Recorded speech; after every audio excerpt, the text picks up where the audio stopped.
Les amis, on se retrouve pour le montage PC le plus massif de toute ma chaîne. Une vidéo très spéciale puisque je m'apprête à monter une configuration full ROG Hatsune Miku qui est une édition limitée. Elle est pas seulement spéciale pour ces raisons, elle l'est aussi puisqu'on l'a fait gagner à l'un ou l'une d'entre vous. Je suis tellement reconnaissante à l'idée de pouvoir vous faire gagner cette configuration que je vais monter de mes mains devant vous, je suis trop heureuse. C'est la consécration de plusieurs années de travail, vous m'avez vu grandir sur cette chaîne et aujourd'hui c'est à moi de vous dire merci. Alors, c'est parti, je vous laisse avec la suite. Alors qu'est-ce qu'on a dans cette config? Déjà, pour commencer, on a des composants en édition limitée. C'est tout ce qui fait le charme de cette configuration. On a une carte graphique qui est dédiée, une carte mère, une alimentation et un water cooling. Pour entrer un peu plus dans le détail, je commence par la princesse de ce setup, la 5080 en édition limitée Hatsune Miku.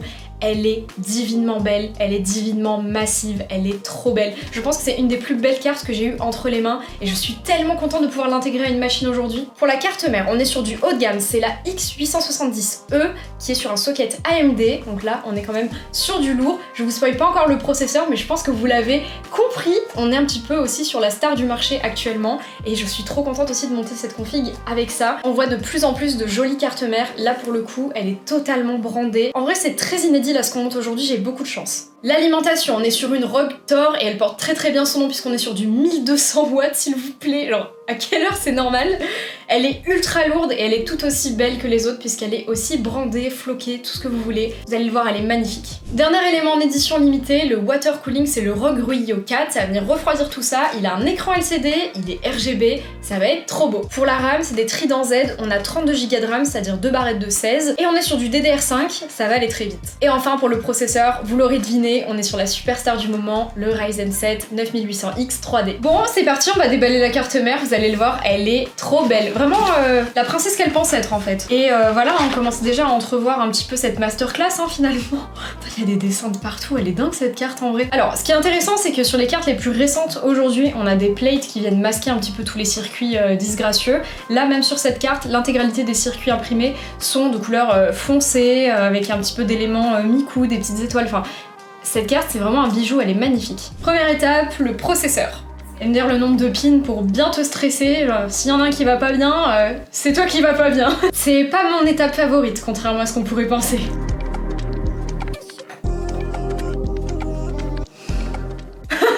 J'adore, je fais toujours le même mouvement à chaque fois. Tout mon stress redescend normalement, voilà.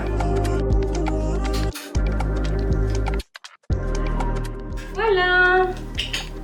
C'est la récompense. On a réussi la première étape. Ok, bon maintenant qu'on a bien suivi sur cette étape, on va passer à l'étape suivante, une étape un petit peu plus chill. La RAM. Comme on est sur 2 barrettes de RAM et qu'on a bien révisé nos cours, on sait qu'on est sur du dual channel. On a bientôt terminé la préparation de la carte mère, vous voyez ça va assez vite. On n'a plus qu'à mettre le SSD NVMe à l'intérieur, donc ça va se passer dans cet espace. Sur ces cartes mères, ce qui est génial, les cartes mères ROG c'est les meilleures pour ça, c'est que l'emplacement est super simple à retirer, à enlever. On n'a pas besoin d'outils normalement, en tout cas sur la dernière que j'ai montée, il n'y en avait pas besoin. Donc je pense que là ça va être un peu pareil. En principe il faut une vis ici pour sécuriser, là j'en ai pas vu, puis sur les cartes ROG normalement c'est assez facile, vous voyez, je fais ça, voilà, ça s'est clipsé. Maintenant normalement il n'y a plus qu'à refermer avec le cache, il est assez lourd d'ailleurs, enfin, vraiment qualitatif de fou le truc. Hop, juste à faire ça, ça et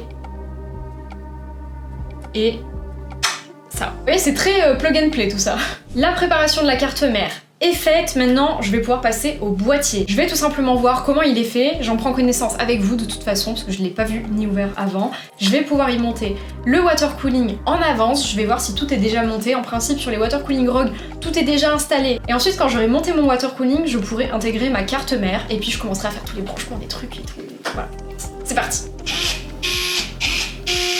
J'ai remplacé le système de fixation du water cooling sur mon processeur. Donc maintenant je vais pouvoir intégrer ma carte ici et c'est ensuite que je vais pouvoir monter mon water cooling. Je pense que ce sera plus simple finalement dans ce sens-là. Voilà, je suis un petit peu indécise mais c'est pour les biens de la vidéo, ok?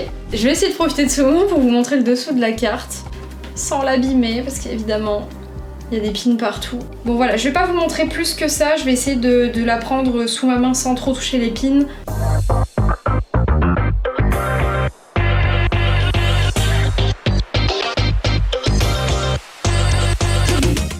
Ouais, normalement on est good là, voilà, parfait. On prend nos petites vis. Et ça c'est la partie un peu minutieuse. En vrai je pense que le fait d'avoir un tournevis aimanté ça peut aider parce que si on y va à la main Vaut mieux qu'on soit solide et qu'on défonce pas la carte quoi. Ça y est, on a monté la carte mère à l'intérieur du boîtier, maintenant on va pouvoir passer à l'installation du water cooling. Donc là, très simplement, je vais enlever la grille qu'il y a sur le boîtier et ensuite je vais pouvoir venir visser le radiateur au-dessus. On passe au water cooling. Là, j'espère qu'une chose, c'est qu'il soit déjà monté. Vous savez pourquoi je m'entends bien avec Rogue depuis des années? Parce qu'ils ont le souci du détail, ils sont comme moi. Pour écrire Rogue en pâte thermique les gars, c'est qu'on se ressemble vraiment beaucoup eux et moi. Du coup, pour la partie water cooling, j'ai un petit peu regardé le manuel. En vrai, ça a l'air ultra simple. Alors déjà, évidemment, le fait qu'il soit complètement monté, ça aide, on va pas se mentir.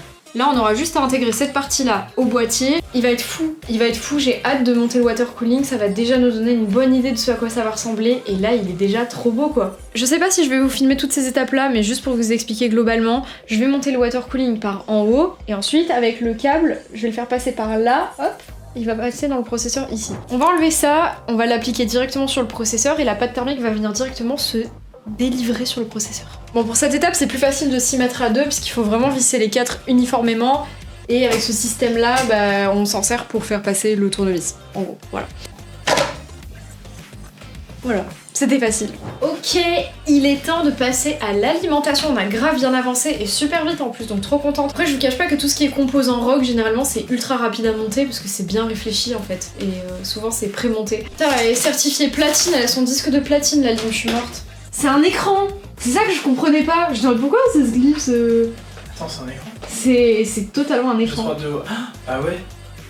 Il y a une vitre sur le côté. Ah non mais c'est totalement un écran la team. Franchement, je pense que je vais avoir des surprises à la fin de ce montage quand je vais tout brancher. Ça va être la folie un peu. On se retrouve pour l'étape de la carte graphique, hein. Salut! Même si en fait je vous quitte pas tout de suite, je viens d'ouvrir les câbles. C'est quoi ces câbles de modding là? Je suis vraiment trop fière de ce montage. Honnêtement, je pense que c'est une des plus belles machines que j'ai jamais montées. Je dis ça à chaque montage parce que je monte d'un créneau à chaque fois. Mais là, on est vraiment sur quelque chose d'exceptionnel quoi. Alors, la carte graphique, c'est une 5080 en édition limitée. Je vous l'ai unboxée sur mes réseaux il y a pas très longtemps.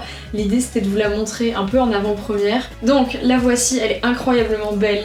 Regardez le dessous, enfin elle est magnifique cette carte. Et là de me dire que ça y est, ça va être la pièce ultime, l'œuvre d'art qu'on va venir poser dans ce musée finalement de composants, j'ai trop hâte.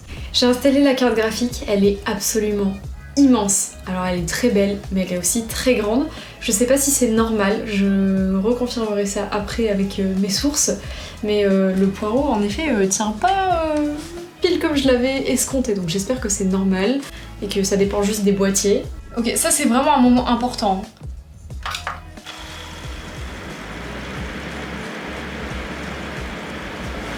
Ouh. Mission accomplie.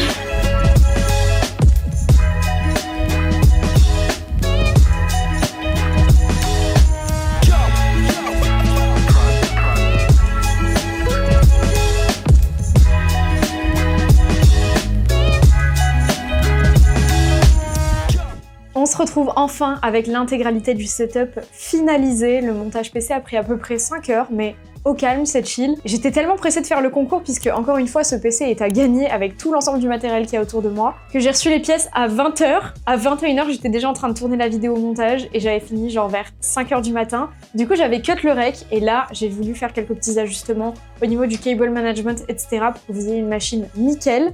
Du coup, la voici, elle est absolument magnifique. Idem pour le water cooling qui fait grave son effet avec l'écran qui est intégré avec des animations de Miku dessus. L'alimentation, ça a aussi été une grosse surprise puisque je m'attendais pas à ce qu'elle soit autant brandée et aussi qualitative. Ça reste une alimentation et du coup, j'étais un peu surprise. L'avantage, c'est qu'en effet, le boîtier, il est transparent à ce niveau-là. Donc pour le coup, la lime fait vraiment son effet. C'est cool aussi de voir qu'il y a eu des améliorations qui ont été faites sur le ROG Strix Helios 2. Ça fait 4 ans que j'ai la première version du ROG Strix Helios et voir des améliorations sur celle-ci, c'est juste trop cool. Ça montre que ROG est vraiment aware de tous les retours qu'on peut leur faire en tant que fan et communauté. Il y a plein d'optimisations sur ce boîtier. Au global, sur la collaboration, que ce soit côté périphérique ou côté hardware, il y a vraiment un énorme travail qui a été fait sur tout ce qui va être branding. Il y a des posters qui sont fournis, des cartes à collectionner, etc. Il y a vraiment cet effet collection qui est ajouté. L'intégralité de ce qui se trouve ici est déjà disponible dans le lien qui se trouve dans la description de cette vidéo sur Gleam. Vous avez plein d'étapes pour pouvoir maximiser vos chances. J'espère que l'un d'entre vous va le gagner. Et vous pourrez le voir et me rencontrer aussi à la Paris Games Week cette année. Elle sera exposée et vous pourrez prendre des photos avec. Le gagnant de ce concours sera extrêmement gâté puisqu'effectivement il y a toute la configuration qu'on a montée, mais il y a également tous les périphériques qui vont avec, à savoir clavier, casque, tapis de souris et souris évidemment. Si vous souhaitez vous procurer ce setup, les produits sont disponibles dans le groupe LDLC, notamment chez Top Achat avec plein de promos. Je mettrai des liens à jour dans la description régulièrement pour que vous puissiez les retrouver. Et en bonus, qui est un petit peu hardware et à la fois périphérique aussi, on a le SSD Enclosure qui est en édition limitée également. Vous mettez votre SSD NVMe à l'intérieur et vous pouvez l'emporter partout avec vous. C'est une très belle innovation et ce produit est juste magnifique. Et enfin, vous repartez également avec l'écran ROG qui est en édition limitée Hatsune Miku. Évidemment, c'est ouf de voir à quel point cette collaboration est allée loin. J'ai été hyper touchée de pouvoir collaborer avec la marque. Ça fait plus de 6 ans que je travaille avec Asus ROG. Donc là, c'était vraiment le moment ou jamais. J'ai grandi aussi avec Hatsune Miku pour ceux qui ne le savent pas, donc cette collab me tenait grave à cœur, c'est pour ça que je vous ai fait aussi du contenu sur les réseaux en parallèle. On est déjà à 1 million de vues sur les contenus qui parlent de cette collaboration Hatsune Miku, alors même que le concours n'est pas sorti à l'heure où je vous parle, c'est juste une dinguerie. J'espère que cette vidéo vous a plu, si c'est le cas, n'hésitez pas à lâcher votre meilleur pouce bleu pour référencer ma vidéo. Je relance ma chaîne, donc c'est un petit peu compliqué, j'ai vraiment besoin de votre aide pour pouvoir continuer ce genre de projet. C'était Elena, bye!